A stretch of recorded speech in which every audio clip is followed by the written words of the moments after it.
Guess who's back? Back again. Patrick's back. Tell some men.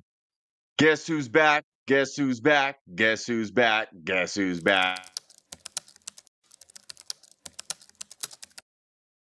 Hey, feel I'm in the mood for a switch up. I hit the function, hit the rose till I hiccup. I hit the stage and leave with money that's a stick up. Pinch yourselves. You're not dreaming. The wonderful and fabulous Patrick Chiotti is all the way back. And in the meantime, while you are not pinching yourself, I'd like to remind everybody out there that the Denver Broncos are in fact 9-2. They are in fact in sole possession of first place in the AFC West. They are in fact the number one seed in the AFC. And Patrick, don't pinch yourself, because this is our current reality. And who could have seen this coming except, oh yeah, us?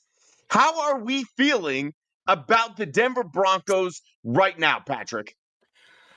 I mean, I feel ecstatic. Like it's crazy. 9-2. You know, like if you, I was literally telling Haley the other day, like if you would have told me months ago that at this juncture, they don't have J.K. Dobbins, Pat Surtain has not played in weeks. You know, they had just beaten the Raiders by 3 points in another. Like, if you would have told me all those things, no Singleton, you know, Ellis is barely playing, and you told me, yeah, and they beat the Chiefs to go to 9-2 before the bye, I would have looked you dead in the eye and said, you're fucking crazy. If all of those things are happening and they're still winning football games, you're crazy. You're insane. Go to a mental hospital. Those are things that I probably would have said. I'm feeling really good. I feel, I mean, I feel ecstatic about how Bo Nix played yesterday. Played on Sunday. 2 days ago. Excuse me. Yeah, that was by far and away like completely different person, like completely different player than the one that we had seen weeks previous. And when you're going up against a defensive coordinator like Spagnuolo, like he's a guy that will have the elite of the elite shaking in their boots from time to time. And he has all season. Yeah. The deep for a top 5 defense. He looked poised, like his footwork was great. He was going through his reads. He didn't get, like, you kind of saw like his internal clock just looked a lot better. That first drive was rough. You know, they get a couple sacks, and it was so funny that Peyton was talking with Cowher about, you know, taking sacks is kind of like, you know, it's almost like a turnover because most of the time you end up punting. And I as soon as the first sack happened, I was like, fuck, here we go. First play of the game. Yeah. That was how they set the tone. They brought it. It was a corner blitz, right? Or safety blitz? They brought a DB. But you know, 2 sacks on the first drive and then no sacks for the rest of the game, like you pointed out.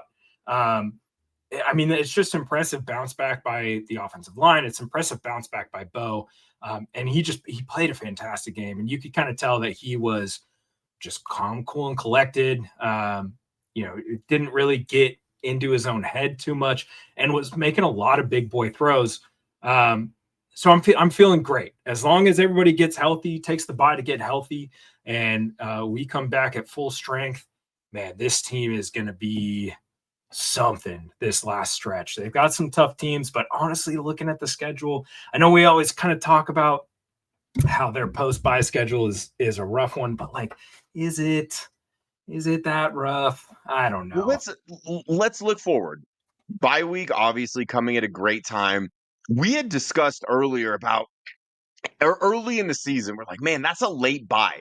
You never want an early bye, and you never really want a late bye either. But I think it's coming at the perfect time. And the fact that you were not only able to beat the Chiefs with that, like just in general, but with them coming off of their bye, and all we heard about was how historically good Andy Reid is coming off the bye. And it did help a little bit that the Broncos had their mini bye, because Pat, when I had Ryan Edwards on last week, he had pointed out that after the Thursday night game last year, Bo Nix locked in. that was really when he kind of turned the tables and looked like the Bo Nix that we saw the second half of the season. And I was worried about the game. And I asked Ryan, Yeah. I was like, how should I feel? Like to me, this was a massive game. And I'd said, and Ryan disagreed with me. It's the only time that I've ever disagreed with him about anything. But I told him that I thought the winner of this Broncos Chiefs game would go on to win the division. And he's like, well, there's a lot of, games left. And I don't think that's the case. And I'm like, well, then talk me down because I'm worried about this game. And he's like, I'm not worried because after the Thursday night game, the mini bye week last year was when Bo Nix turned it on. And I'm like, okay, but is that an isolated incident? That's not a great sample size. And lo and behold, now if you look at the box score, Pat, it might not seem that impressive. That's why you have to cut the film. That's why you have to watch what Bo Nix was actually able to do. And I think the most impressive thing was what you touched upon. First play of the game, sacked. You're backed up. It was what, 2nd and 17, 16, whatever it was. You end up converting on a third down. You have multiple first downs. You finally score points on your opening drive. You don't go 3 and out. You don't turn the ball over. That was absolutely massive. And then Yeah. the sack came that forced them to kick the field goal. And I'm thinking, man, Chiefs had 2 sacks on the opening drive. Spags is in his bag a little bit. Glad that we got points. Wish that it would have been a touchdown. And we're saying to ourselves, can't keep settling for field goals. Can't keep settling for field goals. Well, Pat, they settled for 5 field goals and 1. So clearly, conventional wisdom is completely out the window with this team. We can give you the most insightful shit that you have ever heard. At the end of the day, Pat, it doesn't matter because we keep saying week after week after week, can't keep winning like this. Can't keep winning like defense isn't going to keep bailing you out. You can't keep, winning in the last second and relying on Will Lutz. And, you can't be stagnant on offense and you're not going to be able to do it against the Chiefs. You're not. I said these words. I said, if you're down to Kansas City in the fourth quarter, you can't rely on them to win the game in that situation. Yeah. And what did they do? They were down by a touchdown in the fourth quarter and they beat Kansas City. Yeah. I don't know. I mean, just finds ways to win. And so now you have your bye week. You have a very, very winnable game in Washington. And there's no guarantees, right? Everybody, I'm sure, guaranteed that the Chargers would beat the Jaguars, and the Jaguars boat raced them with Travis Hunter hurt. Brian Thomas Jr. wasn't playing, and they kicked the piss out of him. Yeah, the Chargers. We'll talk about the Chargers. Yeah, we'll get there. But Yeah. you got the Commanders, and I think it's the Raiders after that. Again, very winnable games. The team needs to go to 11-2, right? And then I think they have the Packers and Jaguars. I'm not sure in what order. And then you have the Chiefs on Christmas, and then you close the season against the Chargers. And ideally, Pat, somehow, some way, maybe that Week 18 game against the Chargers is a rest 'em game. And like all of these games are very winnable, but at the same time, they are losable as well. So I'm going to ask you this: aside from the Chiefs game, which I think is the obvious one here, which of these remaining teams on the schedule gives you the most trepidation? I mean, look, here's what I will say. Of the teams that are on this remaining schedule, and Commanders fans, you can feel however you want to feel about it. This team is they're playing absolutely terrible football right now. And Jaden Daniels, who knows? Like, who knows what is going to happen with that health situation? I see Green Bay and the Chiefs. Yeah, sure. That is going to be a must-win game for Kansas City at that point. I haven't looked at the rest of their schedule, but it is going to be a must-win game. At that They've got a tough. They're going to be fighting for playoff position. Yeah. I will say, like, the Packers and the Jaguars are the two ones. The Jaguars you cannot overlook this team. You cannot overlook this team. That defense is very good. That defense is scurry good. I think they had, like, to start the season, it was like 5 straight games of 2 or more turnovers. Like, insane run. They're very, very good. And they punished the Chargers because the Chargers have done absolutely nothing to address their terrible offensive line at this point in the season. And poor Justin Herbert is out there fighting for his life every week. But that defense is still very, very good. Trevor Lawrence, up and down, the run game up and down, but when they're on, they're on. And you can't give them opportunities to score because they'll take it. The Packers, the defense is pretty good, but the offense, like another one where like when it's on and it's firing, it's pretty damn good, but they're going to deal with injuries. Josh Jacobs is dealing with an injury. Who knows what that's going to look like in 3 weeks. But when Jordan Love is another guy that when he gets pressured and you put the heat on him a little bit, he'll make mistakes. And this team is getting real close to being one of those like 2 turnover a game teams. The Broncos are, probably should have had 2 turnovers in this game. Definitely should have had 2 turnovers in this game because I don't know if you remember, but there was a Travis Kelce catch where Brandon Jones stripped the ball before he was down. I will die by that statement. That should have been a fumble. Sean kept the challenge flag, whatever. I digress. But of the teams remaining on the schedule, it's probably going to be Packers and Jaguars for me. Commanders don't really do anything for me at this point. That defense is getting shredded week in, week out. You got Mariota back there playing quarterback, which I'll love to the flying Hawaiian, but this defense is going to be all over that. And if Jaden Daniels somehow plays in that game, I don't think he will, but if Jaden Daniels somehow plays in that game, who knows how long he's going to play in that game for. So Packers and Jaguars, definitely the 2 that I have circled. Obviously, like all the division games are very meaningful at this point because the Chargers are still kind of knocking on the door a little bit.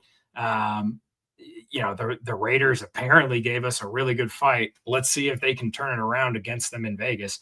And then the Chiefs will be hungry, but it's Christmas. It's prime time.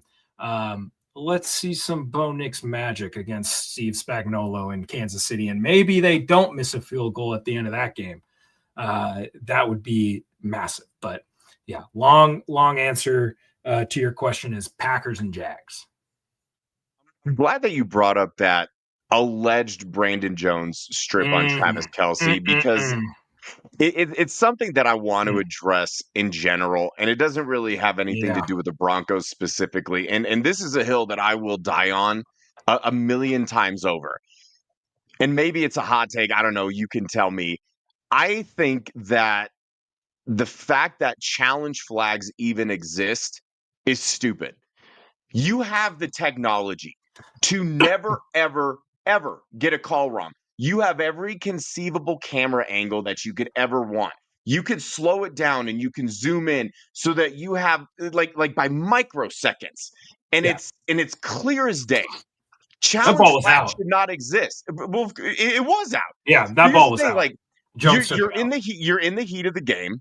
And you have to commit. Like Sean Payton can't see what's going on necessarily from the sideline. Like he doesn't have a good vantage point at it. Yeah. So you're relying on someone at the booth. They have to radio down and be like, "Hey, you need to challenge that." Like every team has staff like that, right? So the fact that challenge flags exist, it makes no sense to me.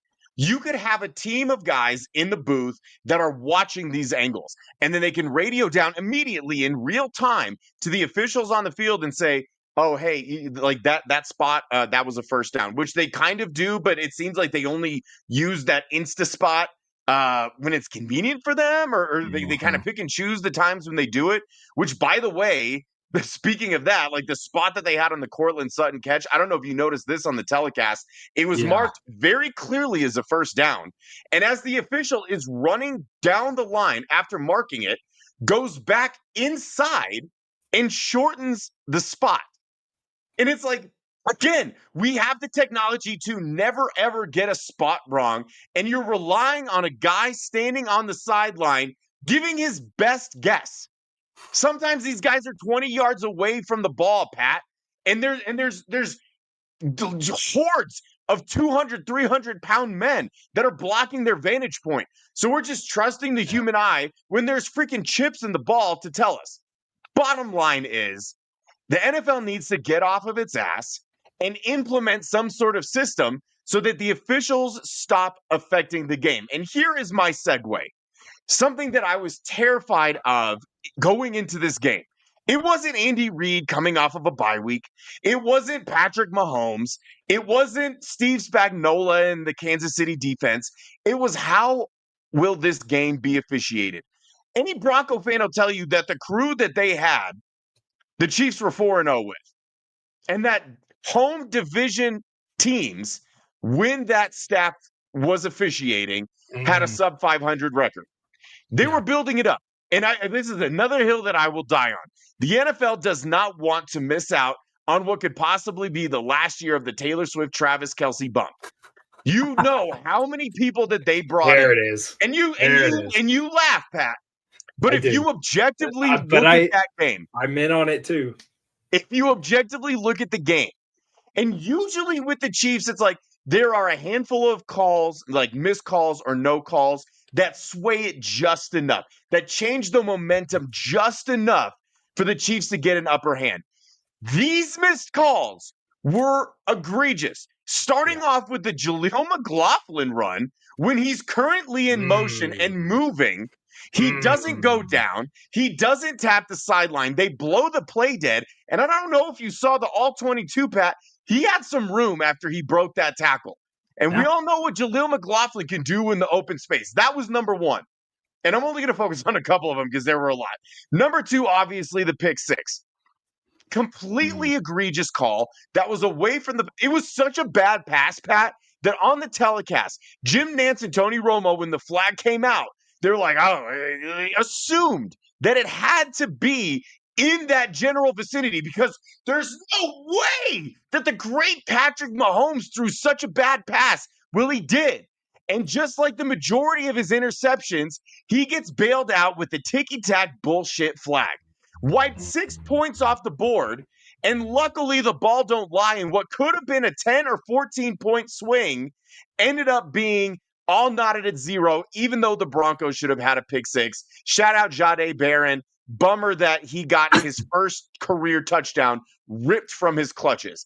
And then the last one that I want to address, as long as we're talking about fairness, the first PI on Riley Moss, bad call. The illegal contact on Riley Moss on said pick six, bad call. The last PI, good call, bad defense. But if you are going to call these things and you are going to get to that level of ticky-tack, and this is my big problem with the Riley Moss stuff, if you want to call those penalties on Riley, and some of them are justified, then you damn sure better be consistent. Because on the deep ball to Tyquan Thornton, that really kept them in the game and damn near would have won them the game. That was a 3rd and long. That was a massive point of the game, and they ended up scoring points on that drive. Pretty egregious push-off by Tyquan Thornton if you are making that call. And you've already proven that you're not going to let them get away with anything based on the penalties that you called on Riley Moss. So it's the inconsistency that's the problem. But you know what, Pat?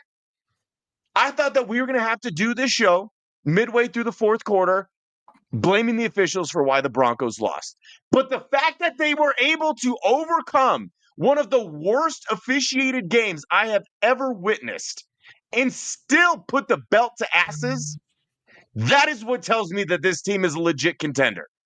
And you will not convince me that the NFL and the officials were not in some sort of cahoots. Because there's missed calls every game. But the level of egregiousness in the ones that they missed was laughable. And it still wasn't enough. Get fucked, Chiefs. That's interesting, Mario, because a Chiefs fan on Twitter told me that was 100% not a push on Tyquan Thornton. Interesting. Of course he said that. Chiefs fans don't know football. See, they've been brainwashed into thinking that anytime something doesn't go their way, there had to be a penalty. Why, Pat? Because over the last 7-8 years, that's exactly what's happened. Things have not gone their way, and they've got bailed out. And if you need further proof, the sack that Jaquan McMillian had that basically ended the game for the Chiefs on the offensive side of the ball, before Patrick Mahomes even stood up, this little crybaby, entitled diva turns immediately to the official and starts tapping his head. Because so many times in the past, that has been enough to elicit a flag. Their entire fan base is disenfranchised with the reality of the NFL. So now they're at the point that anytime something doesn't go 1000% their way, deserve it or not, then they think that it's unfair. This is Can what I they have been conditioned to believe. can I interject here? May I Please. interject? I want to have a real conversation. I want to have a meaningful conversation right now. Let's do it. Because I just got done coaching this football season with these kids. And my quarterback was a tough son of a bitch. Okay. That kid was asked to do a lot. He was asked to block in the run game. He was asked to take big hits. He was asked to stay in the pocket. He did a lot. That kid did not complain. He punted, he kicked. Kid is a soldier. Okay. Patrick, whatever your middle name is, Mahomes Jr. Let's have a real conversation. You got sacked on that play, and you looked at the ref and you said, he hit me in the head. He hit me in the head. He hit you in the head with his dick because he was so high up in the air trying to bat that ball. He knew what you were doing. He laid the hammer on you, and you said, ref, the shaft went into the, come on. Have some shame. You are playing NFL illegal. football. That's illegal dick to the face.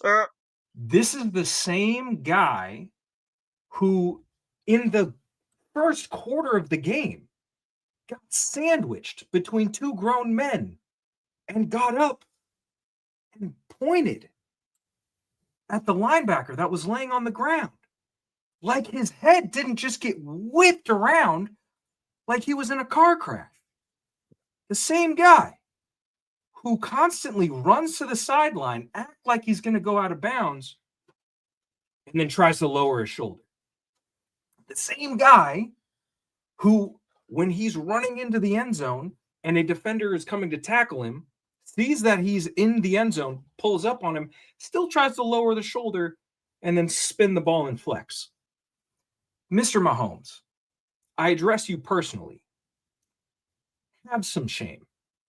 You are a football player. Play the game of football. If you are going to act tough, do not be surprised when you get tough back. Take it on the chin. Don't act like a pompous asshole. Don't look at the ref and cry for a flag when you just got. Sorry about it. It's not a penalty, bud. You got sacked. You held on to the ball too long. They got your number. Your boys didn't protect you. Whatever you want to call it, but have some damn shame. Get up, get your guys together, rip them. Don't look at the ref. Now, if it was a face mask or something, yeah, sure, whatever. Say, hey, Mr. Official, come on. But to immediately after you're sacked, turn around and look for the official, look for the flag, brother. Let's have some. It was also the best sack that Mahomes had ever seen because it was right in his face. Yes.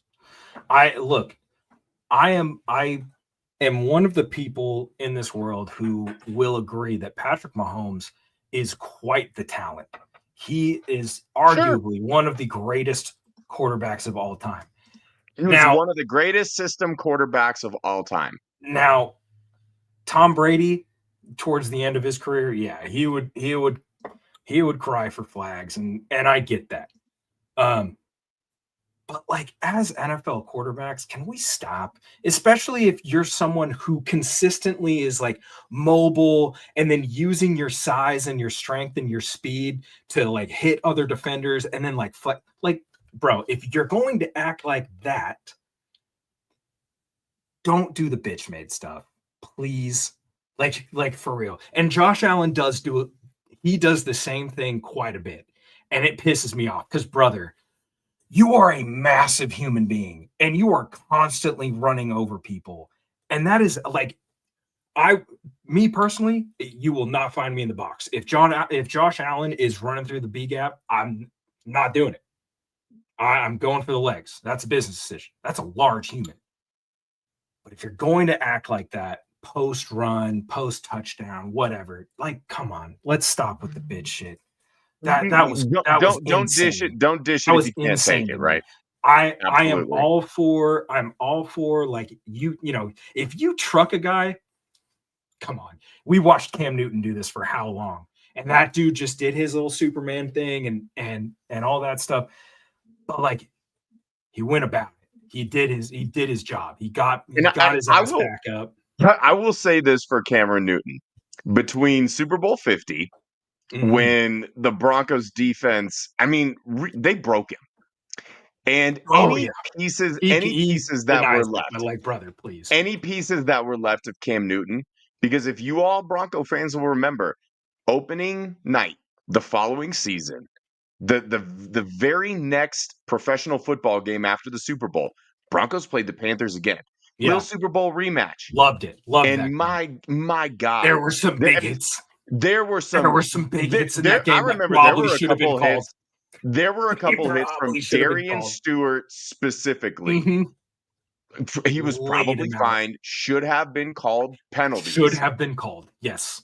And you know what, Pat? To Cam Newton's credit, and I don't like Cam Newton like Finish as a that person, game, and I man. kind of like he dresses like a cartoon villain Hey. who ties women to the railroad tracks, but that's beside the point. That man never complained. And he had every right to. Like, if there's anybody big that time. could have complained about hits, Yeah. it was Cameron Newton. Yeah. And he did not do any of that. So you give like, respect where it's due.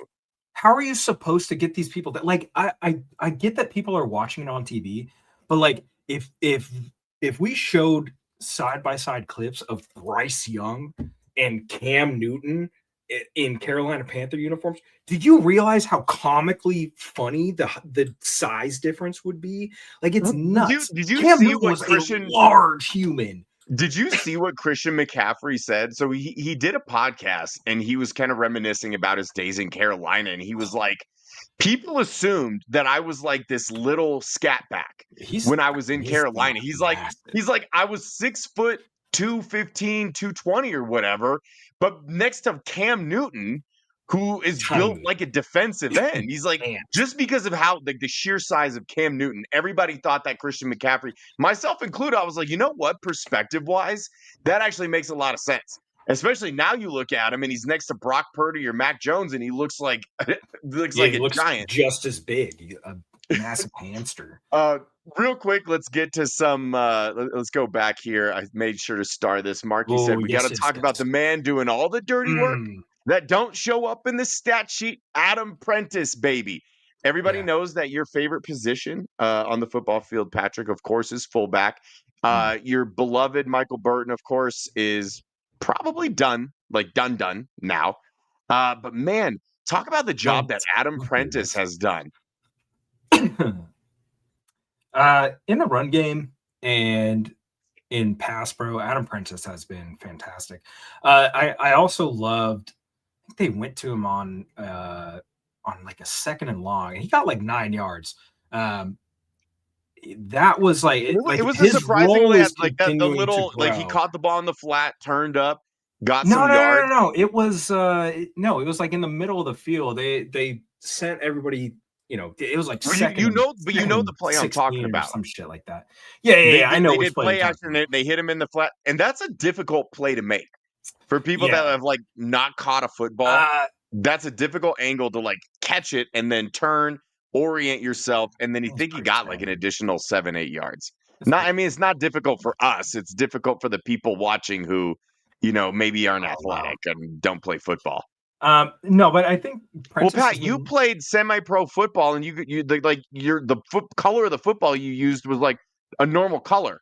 It wasn't a white football like some of these other joke leagues that don't actually count. This was actual real football. Yes, we used the Wilson balls, the leather ones. God, and then honestly, the Nike Vapor leather balls. Those they're were the best perfect. ones to catch. David, thank you for the super chat real quick. And it just wouldn't be a show that David's watching if we didn't get our A.T. Perry mention in. I feel like A.T. Perry should be a sponsor of the show by Man, this point. I let's think we see. talk about A.T. Perry more This than is a anybody else. this is a fun point because it's like why are we continuing? And like I understand that Troy is fast and he's athletic, and like as a receiver, his releases are getting better. He's like a great after the catch weapon, but like, dude, these drops in crucial moments, and like I bring it up literally on every show with Bree and I, but like Bo Nix is still second in the NFL in drops. He might have jumped Trevor Lawrence, but like he's up there. And like, yes, we can have all the criticism about Bo Nix's play, throughout this season. But one thing is always true. It has always been true this year, and that his receivers are not helping him out the way that they could be. And Franklin is open. That's a whole other part of this. He's open when he's dropping these passes. Some are contested, but like not all. The majority of them are wide open drops. Why are we not giving someone like A.T. Perry a shot? In all honesty, like what is going on? And I'm not saying this to fuel the fire. I'm not saying it's just Fire's like, fueled, baby. Sean, Team A.T. Perry. He's second in the league in drops. Yeah. Your quarterback is suffering, my boy. Give him some help. Bo Nix is now tied with Trevor Lawrence for the most dropped passes and there in it the is. NFL. Like, there it is. So what are we going to do differently? Okay, we got Mims back, fantastic, but like he's had some really egregious drops. We bring in LJ. We're not bringing him in to be a pass catcher. We're bringing him in to be a blocker, especially on the perimeter. Pat Bryant, give him all of them. Give him all of them. Give him all the targets. I don't give a shit. I don't care. I think Pat Bryant needs to be your wide receiver one sooner rather than later. I hate that. I hate it. Sorry. I hate it. I think Am I wrong? You're not wrong. It's just it's the coach in me. No, I think that Pat is definitely he is going to be like the Michael Thomas comparison. Please, he's going to be so much more than Michael Thomas at this point. He is a he is a prototypical X receiver. He's a big body guy that you can trust in short yardage situations, that you can trust in getting to the sticks. The occasional deep ball because he's got the size and the speed.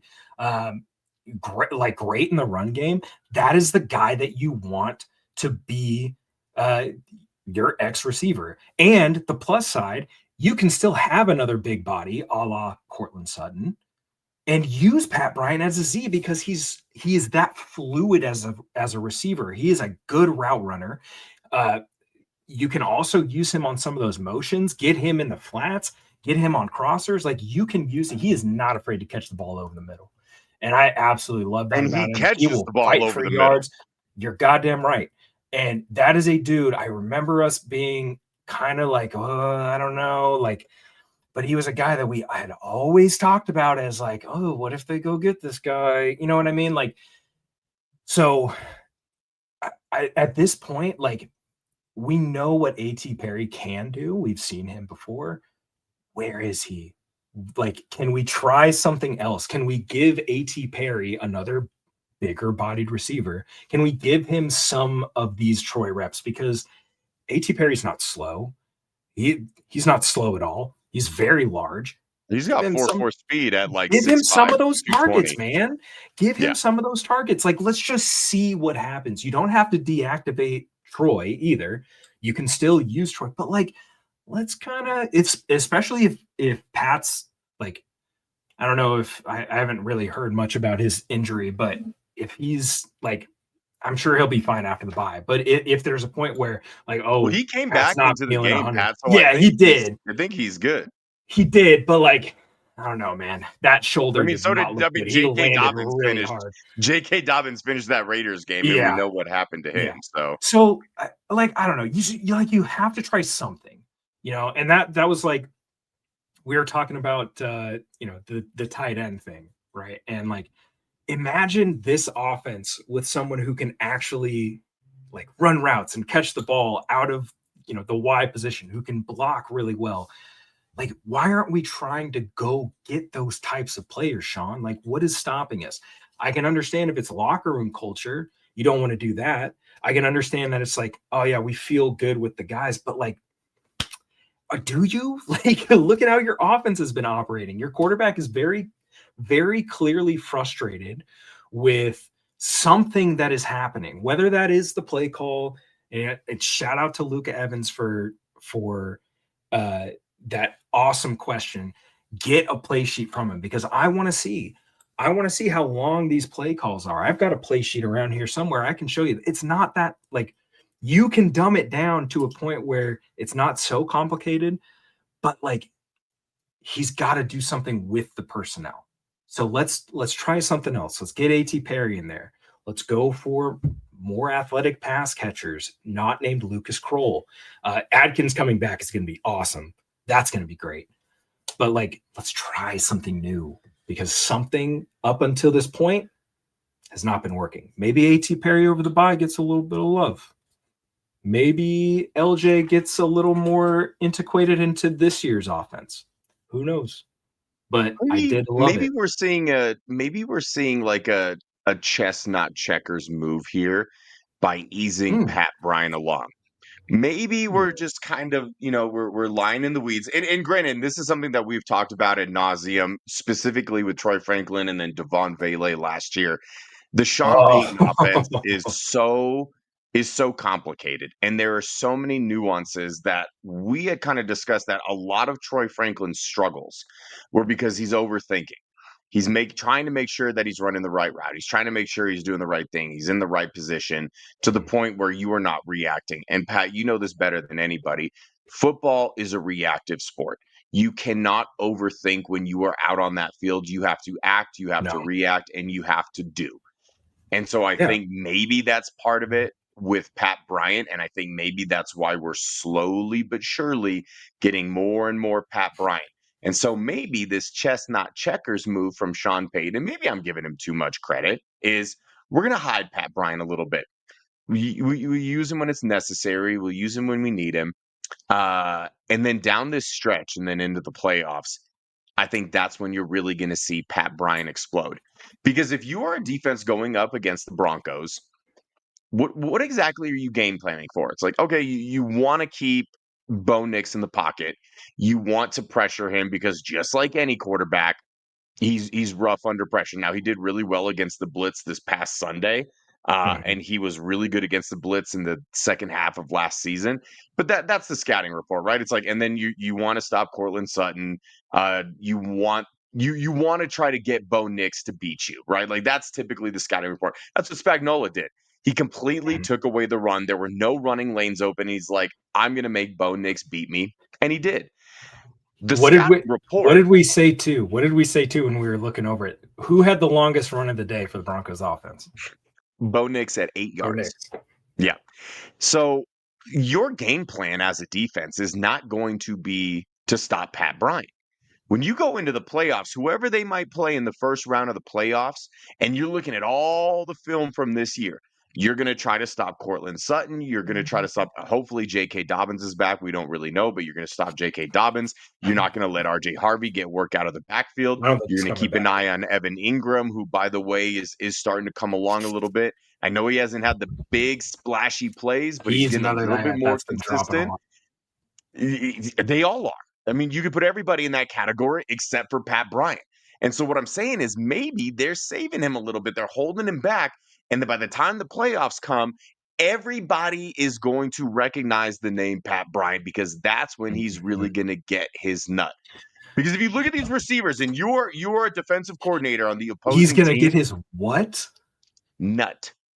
His Wow. big fat nut. That's Love it. how it's going to go down. Pat Bryant is the 6th, 7th, 8th dude on that offense that these DCs are going to have to worry about. And you bring him along then, and you get a Pat Bryant legacy game starting in the playoffs, then all of a sudden it makes sense why maybe he's not getting that many targets.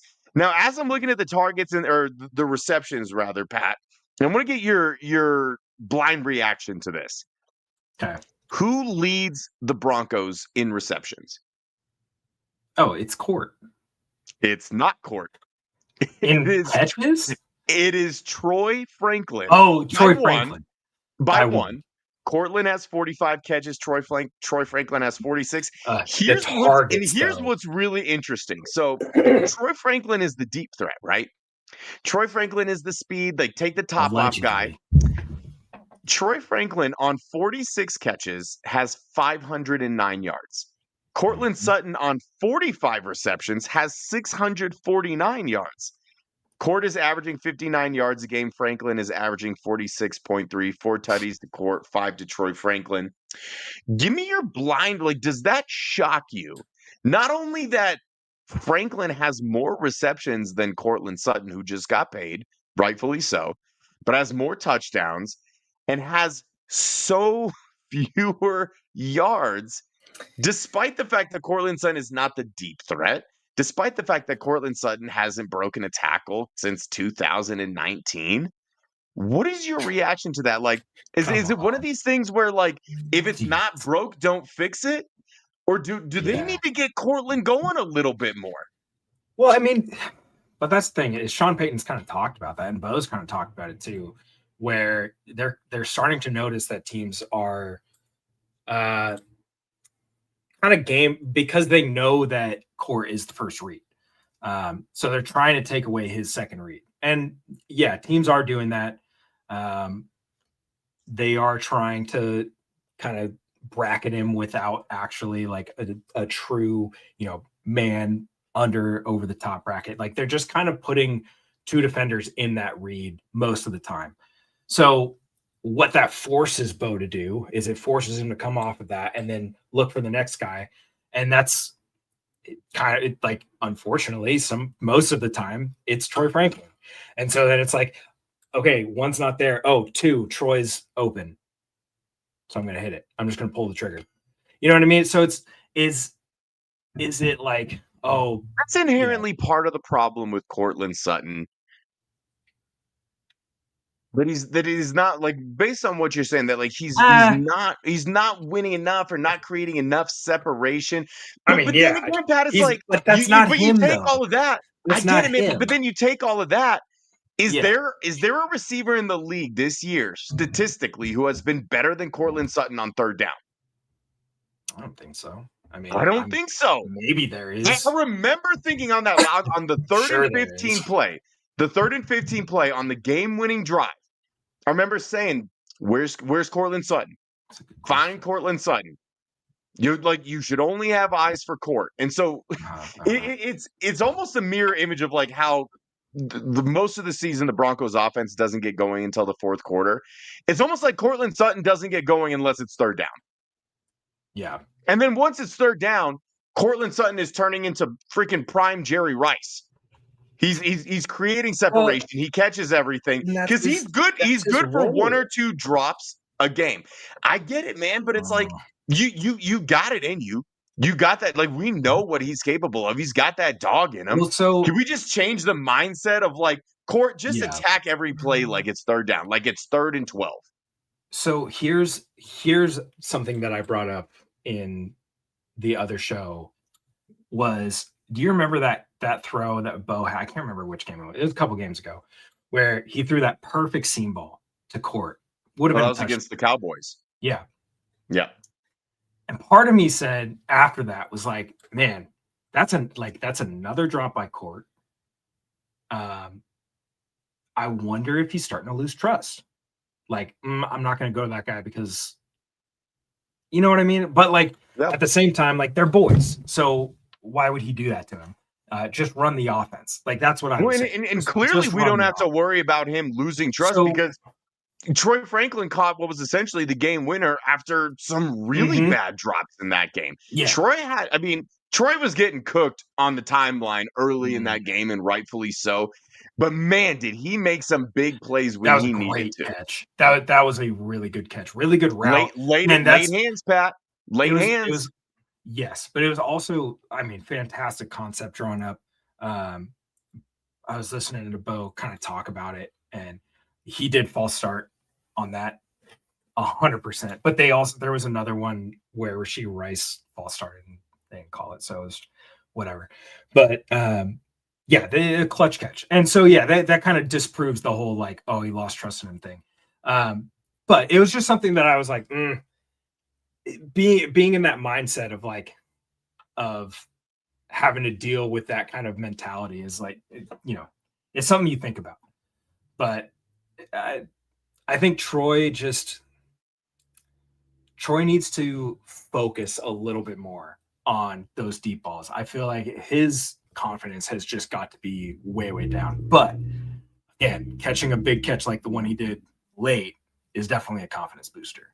But he's got to figure it out. The deep one that he had down the sideline, which was an absolute beautiful dot, throw. by the way. My God. Dot. Yeah. Absolute dot. If they could just like, we keep saying, this is the funniest thing, man. I keep saying, like, if they could just put it all together, if they could just play 4 solid quarters of what they are capable of doing, which is the only time that they've done that all season is against the Cowboys. And that game was over by halftime. Yeah. If they can do that and they play to their capability, give me 3 quarters. Okay. You could slack off in maybe the second or third. Okay. Give me 3 out of the 4 really good quarters of what you are capable of doing, offense, defense, and whatever Darren Rizzi did on Sunday. My God, you want to talk about a redemption arc? I'm already seeing like several Twitter accounts where people are putting "Fire Darren Rizzi" in their handle. And Darren Rizzi must have seen it and said, okay, bet, here's the best special teams appearance of the entire season, and it's not remotely close. If we can get all 3 facets playing consistently together for 3 quarters, nobody's beating this team, Pat. But that's the conundrum. Can we hang it? Can we pull it all together down the stretch? And when they get into the playoffs, can we finally put it all together and be a complete football team? Because if they can, no one is beating this team. We've seen it. They're just too good, but they're inconsistent and they're still having the penalty problems. Like, my God, I know we already bitched about the officials, but like, clean your shit up. We're week 12. We're going into week 12. Stop it with the bullshit penalties. And again, I keep saying, and this again, like I said earlier, goes against conventional wisdom. They can't keep winning like this, except they fucking do. Yeah. It doesn't make any sense. Like, they shouldn't be 9-2 if you really like. They were leading the league in punts at 8-2. They were leading the league in penalty yards, and we're 8-2. They had to rely on several fourth quarter comebacks. Conventional wisdom tells us they should not be winning games, but they are. And the bottom line is they're doing so and not even playing great football. Yeah. They're playing good football. They're playing mostly solid football. They've also played dog shit football. And despite that, despite not playing as well as you can, you are sitting at 9-2. And they are so close, Pat. If they could just dot their I's and cross their T's and iron some shit out, this team is unbeatable. But that is such a massive if they are able to do these things. And we've been saying it since week 4. They still haven't cleaned shit up. At some point, it's got to be done. Good teams figure out ways to win, man. That's the reality of it. Everybody always brought up the stat of like their close game record last year and losing close games. And why do you lose close games? Because of dumb penalties, because of dumb turnovers, because of bad play calls, because of bad play. That's why you lose those games. And now They're winning those games. Yes, it's ugly in the first few quarters, but defense is playing good enough to keep it close. And then, like, once you get into your rhythm and once you get warmed up and all that stuff, and you kind of shake off the dust from the previous week, then in those moments, you dialed in. You say, like, you have your best play call, your best sequence of play calling. Defense is still playing lights out. Offense, like, is like, hey, like, we can do this. Hey, this is fine. We've been in this position before. Let's just finish. And that's like Sean Payton preaches about it all the time. The good teams figure out ways to win these games in whatever it costs. Yeah, you're gonna have some stinkers. You're gonna have a Raiders game. But dog, they've won 8 football games in a row. 8 football games in a row.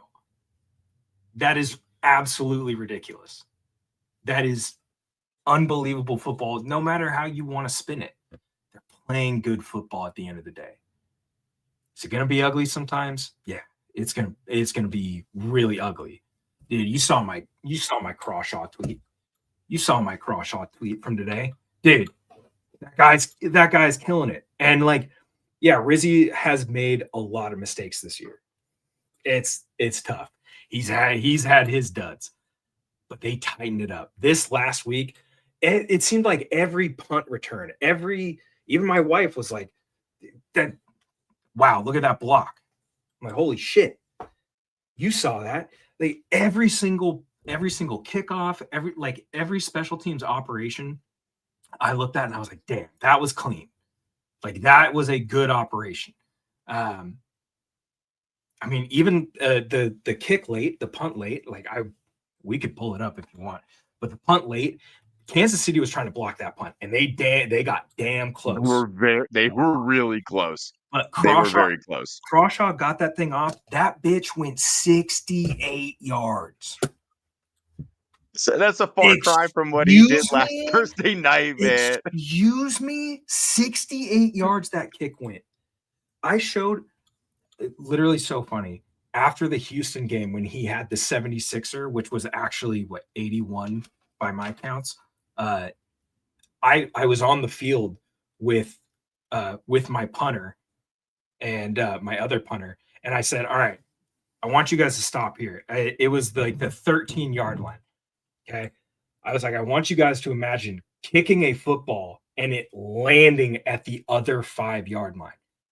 And they were like, oh, he is locked in. Rizzy has been locked in this last week. Whatever he did with the blocking scheme was fantastic. JL Skinner, my goodness. That dude, keep him around. That's your David Bruton right there. Everybody, he's worth his weight in gold. Pat. I see people, listen to me. I see people online. I've seen it for the last 4 or 5 days. Who's like, oh, we need somebody like David Bruton.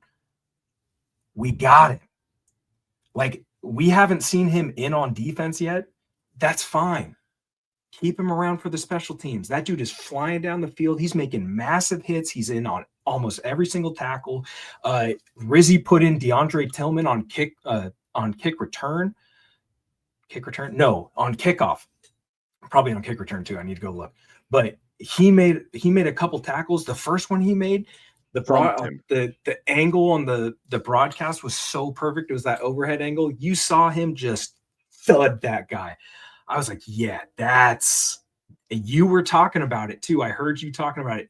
I can't remember what team. They put a defensive lineman out there, and you were like, why aren't the Broncos doing that? They fucking did it. So did it. That I want to say it was the Vikings. And speaking of the Vikings, Zach Seegers, I think you said you were supposed to be hanging out with your mom on her birthday, so I appreciate you watching us, buddy. Pat and Mario, what do I do if I become public enemy number 1 for Vikings fans after I dunked on JJ McCarthy? Well, Zachary, it's quite simple. You remind them that they are a poverty franchise, nay, a poverty city and state that has never witnessed a championship.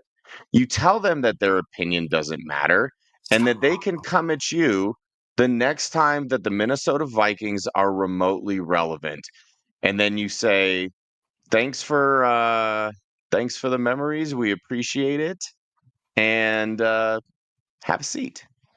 I think it's Zach, simple I'm as that. so Oh, sorry. and you know, if they get even more upset, just be like, hell, you know what? We've been there. You know, we were duped into thinking that Case Keenum could somehow resurrect this football team. And I think you could just leave it at that, Zach. They Didn't the are Broncos do the same thing? perpetual losers.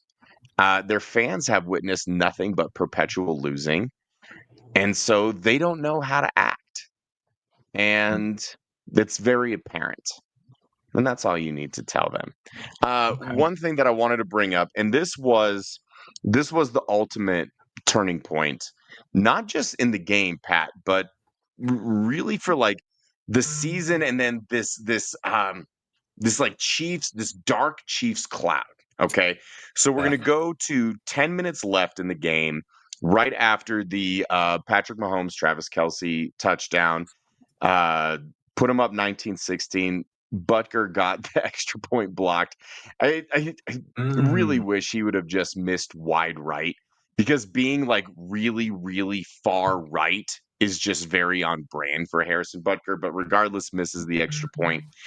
Broncos get the ball back, punt. Okay, and this was a very critical part. They did not hold on to the ball for very long. 8 minutes left in the game. Chiefs are up 3, and the Broncos proceed to take them 3 and out.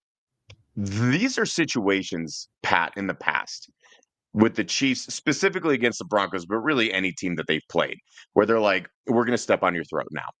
We played with our food. This game is over. Patrick Mahomes go do Patrick Mahomes things, and they score another touchdown. And then you look back at it and you're like, God, we were so close. We just couldn't get a stop. We couldn't score when we needed it. They get a 3 and out. Broncos get the ball back, go down, kick a field goal, tie the game. At this point, Pat, there's 4 minutes left in the game. And I saw all over my timeline. So it doesn't matter. They needed to score a touchdown on that. We didn't score a touchdown. And so, like, yeah, it's not going to matter that he missed the extra point, because Mahomes is getting the ball with 4 minutes left. Broncos aren't going to touch the ball again. Patrick Mahomes is going to put together a 4-minute, 9-second drive, and they're going to kick a last-second field goal, or they're going to score a touchdown with 10 seconds left. We've seen how this movie ends time and time and time again. As Bronco fans and as Chief haters, hate watching this team play literally any other team. In this situation, the Chiefs always win. And you can Mhm. credit the officials if you want, but I'm not even going to go there right now. The Chiefs have won on their own volition plenty. And what happens after that, Pat? 4 minutes left in the game. Mahomes gets the ball back, tie game, another 3 and out. Then, of Mhm. course, Broncos get the ball back, go down, kick a last-second field goal, and all of a sudden, this dark cloud of the Kansas City Chiefs' reign has parted. Because if we look back, yeah, we beat them last year, and it was their JV squad. Yeah, we should have beat them in Kansas City, but we didn't. That was still a loss. And the one game that they won was, really kind of meaningless. And as any Chiefs fans will tell you, like, Patrick Mahomes had the flu. He wasn't himself. This was different because of the way that they won. In 99% of cases, in that situation, the Chiefs win. They find a way to win. And you get not one, but 2 3 and outs. Not just defensive stops, Pat. Mhm. Not just forcing a punt, but 3 No and out. time off the clock. No time off the Big, clock. big. And so then what happens? Then we fast forward, they punt again. Broncos get the ball back with 2:59. And now we have the role reversal. And then what happens? Oh, well, there's a holding penalty. And immediately you're like, we're already behind the 8 ball. Third and Mhm. 15, huge conversion, 20-yard pass Mm. to Cortland Sutton. The Play of the dig. game, really, was the play of the game. Is that not something that Patrick Mahomes and the Chiefs have done time and time again? Don't matter if it's 3rd and 15. They Yeah. find a way to convert. They march down the field. They kick a last-second field goal. You never get another chance at it. That is exactly what the Broncos did. So we have a changing of the guard. at long last, it wasn't just that you won. It was how you won. It was how you found a way. Offense, defense, special teams on those last few possessions were absolutely massive. And that's why I was ranting and raving about if you can put together 3/4 of that, where Mhm. you are playing to your capability, you will not lose. Because how many teams have lost to the Chiefs in that exact situation, Pat? And instead they flipped the tables and they won in the exact same fashion that the Chiefs have won countless times.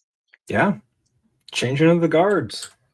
Like everybody's been waiting for that defining Bo drive, but like, how many game-winning drives has he put together this year? Like he's But doing what you want an elite quarterback to do. Like, again, is it going to be ugly sometimes? Yes, but shit, man, he's doing what you want him to do. They're winning yeah. games. And Like, something that I had said in your absence, man. It's like we were upset about the Jets win because it was ugly and they really could have and should mhm, have lost that game. We were upset about the Raiders game. We were upset that it took a last second field goal against Houston. We were upset about a lot of wins, which is kind of silly. And the yeah, point that I posed to people, and I'll reiterate, when the season finishes, week 18 concludes. Hopefully, I mean, should be in the playoffs. Hopefully, you'll have the number 1 or 9 number game 2 winning seed, you get a drives. home game. When you look back, Pat, do 9. you think that when this team finishes 14-3 or 13-4, whatever it might end up being, do you think fans are gonna look back, let's say they have the 1 or 2 seed, and they're gonna be like, "Yeah, but remember when we There's almost always going to lost be a to but. the Jets in London? Well, There's remember always we going to only be a beat the Raiders 10-7?" But nobody's gonna say that at that point, Pat, except for like the really egregiously stupid people who shouldn't be watching football. They should just go sit in a corner somewhere coloring and focus on staying inside the lines. Aside from those people, nobody is gonna go look back at those games. Now, yeah. the defendant, like the opposing fans might be like, well, they barely beat the Jets. They're not that good. Oh, they barely beat the Raiders. They're not that good. Bronco fans aren't gonna care. Because at the end of the day, the only thing that matters is the win-loss column. And all I know is it says 9 in the win column and it says 2 in the loss column. And when they put that little graphic of all the playoff teams, like if the playoffs ended today, only thing that I know and the only thing that we need to know is that they're at the fucking top. That Mhm. means every other team is below them. So miss me with the power rankings and miss me Did with you the just try points to per do? game and miss me with the EPA or whatever the stupid advanced analytic nerd shit is. The only thing that I care about is the win column and the loss column. Did you And it's just try to looking do really good Macho right now. Man? Did you just Oh, try to do I mean, Macho Man? oh yeah, let me tell you something, Patrick. If you think that people care about how you win games, then you don't. It only matters if you win, not how. Ooh, that kind of made me lightheaded. Hmm. Um, I just watched Pat, the. since you are back, it is time for everybody's favorite news segment before we get out of here. Wattenberg Watch.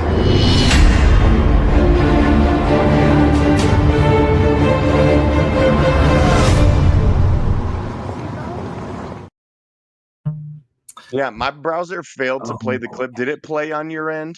it played. It played. Let me tell you. Okay, fantastic. It didn't show up on my end. I just want to make sure because I was going to play it again. Uh, Keep this short and sweet because we still have to tell the people why we're bricked up right after this. Okay. Well, then I'll keep it really short and sweet. Uh, decent, good game in the run game. I'll say that. Good game in the run game. Had some good reps in pass pro too. We're gonna take a look at one here. But for the love of God, Here it comes. for the love of God, can we Say the clean up the line. snaps? Can we clean up the snaps, please? All Like right. as an OC that had to deal with snap issues all goddamn year long, every time I watch, I'm like, oh, that one's wide. Oh, that one's slow. Oh, oh. fix it. Because at a certain point, it starts fucking up with the timing. We gotta get that handled. Okay, that's what I'm gonna say. On to the next thing. Let's go. All that needs to be said. It's time for everybody's favorite segment in all of Broncos podcasting, media, whatever we are. This is Bricked Up.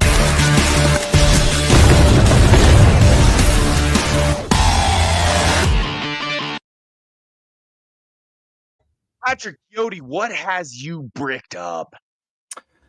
All right. Short and sweet. Oh, wrong button. Hang on. Not so short, but still sweet. All right. This is what has me bricked up here. This play right here. This is a thing of beauty. Oh, this was dime. In the most critical moment of the game. Dime. You dialed this up.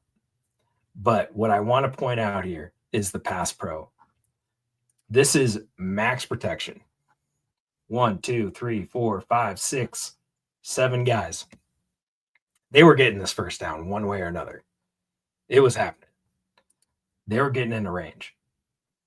And I want everybody to just look at this. This is what the good teams do late in games. Chris Jones, there's our boy Wattenberg, holding the zone. Okay, got a little help from Palcho, but reset himself. Who is he? Chris Jones gets handled. He just stops. He's not even trying anymore. And then we got a nice RJ Harvey, Troutman double team over here. Good work by them to protect the quarterback. But look at your boy. Beautiful pocket. Long arm technique from Karlaftis. After getting his hands off, pushes him back a little bit, but Garrett's holding his own, man. And he re-engaged. That's a difficult thing to do on that move. If it's done well by the edge defender, it's really difficult to recover from, and he did a great job. Now, this is close. This is close. He hooks him around the front, okay? But he is trying to rip through, so this is legal. But this is against Kansas City. So we have to remember, if this ref is looking at that arm and he says, he held him there at the end, like, probably could have, but great protection overall. Let me point out another thing of why maybe you can't see that. And this is like a high IQ move by Palcho here. Palcho sees it, and immediately as Garrett's arm is getting out, Palcho comes in and sticks cleans it up. It's like a split cleans it up, and looking for work. Maybe if Palcho doesn't come get that hit on Karlaftis, the ref sees enough of a hold to justify throwing a flag.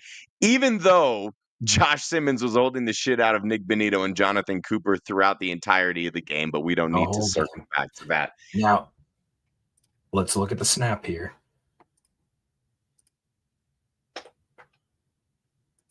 That's a good snap. That's a good snap. On the biggest play of the game, Pat, he came through with this game. Throughout this game, he's still on my shit list. But he's moving couple on. Couple reps he needs back. I still think they should upgrade. I still think they should upgrade. I think he can do better. Like, if a Linderbaum's out there, go get him. But Wattenberg's improving. That's fine. That's what's got me bricked up, is this whole team working together to protect their quarterback and make big plays in the biggest moments. There you go. Usually when I do bricked up, I get really excitable. I yell and I scream and I rant, and I don't really have a plan, and I kind of just go where the universe takes me. But I'm going to be a little bit more introspective about this. What has me bricked up is the fact that the Broncos are getting consistent production from everywhere on the roster. It's easy to talk about Bo Nix and Troy Franklin and Cortland Sutton and the usual suspects. But you had mentioned guys like JL Skinner. Can we mention a guy like Devon Key, who has also been a fantastic special teamer? Can we mention a guy like Palcho, who has stepped in for Powers and has arguably done a better job?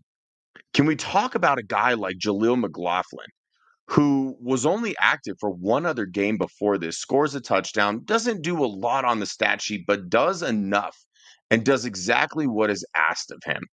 It's so easy to talk about the best players on your team.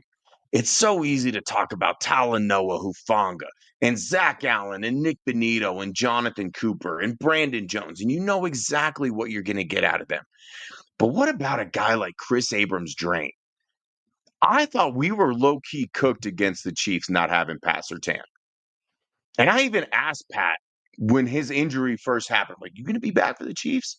Can we make that happen? Yeah. And I thought he'd be back. And he's like, no, probably not, but I'm not worried. I'm like, man, that's going to be tough. That's going to be tough. And I don't know that. I felt the same. And Pat said, he's like, no, I'm not worried. We got it. And, I didn't know if that was just player speak. And of course, he's going to say some stuff like that. But damn it, if he wasn't right. So what has me bricked up is that not only are the stars playing like stars, everybody is playing as well as you need him to. Garrett Bowles is having an all-pro year. Mike McGlinchey is having a Pro Bowl caliber year. Quinn Miners is having an all-pro year. Those are the guys that are getting paid, and those are the guys that you expect to perform well. But every single roster spot on this team, they are performing at or above what is expected of them. So you want to know how a team gets to 9-2, despite the injuries that they have had, despite the sloppy play, despite the inconsistent all the problems that we have already talked about. It's because top to bottom, you have guys that are playing above their station. Maybe what about a guy like Hugh Robinson, a rookie who really we were told was just here for special teams purposes, at least early in his career, gets his first career sack against Patrick Mahomes and has looked very serviceable as an edge rusher in Jonah Ellis's absence. Guys like that, the unsung heroes who you're not going to see their name show up on the stat sheet. You're not going to see them show up a lot on the film. But when you do and when they get their opportunity, every single one of these 53 men is making the most out of their opportunity. That is why this team is 9-2. That is why this team can win the AFC West. That is why this team is a legitimate Super Bowl contender. I'm not just saying it to say it now. We have talked you through this entire season of what they needed to do, what they needed to clean up, and how our expectation should be to win the AFC West, should be being a Super Bowl contender. This is what has happened, and now these are solidly, firmly our expectations because we are going into Week 12 as the number one team in the AFC. They are in control of their own destiny. And as long as they keep getting production from every single man on this roster, the way that they have, as they continue to clean things up and play better football, this is a Super Bowl team. This is a legitimate Super Bowl contender. And I will say it again, if they play to their capability consistently, this team will not be beaten because their best is better than any other team's best. And that is what has me bricked up. Excellent day. Patrick, plug your fantastic show with the incomparable and immensely talented Bree Maestas. Believe in the Broncos on the Believe Network with the amazing, tremendous, not mean Bree Maestas. Did you say not mean? Not mean. Teddy bear. Were there allegations? Never.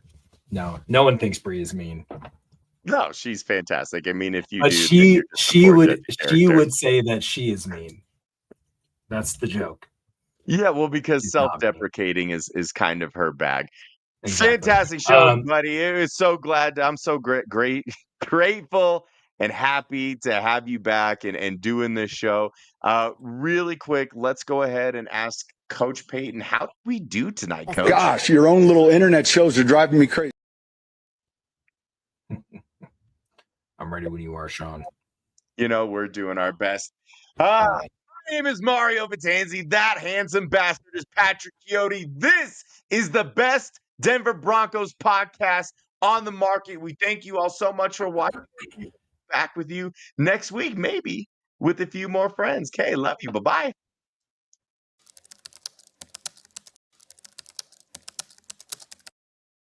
Hey, Bill, I'm in the mood for a switch up. I hit the function, hit the rose till I hiccup. I hit the stage and leave with money that's a stick up.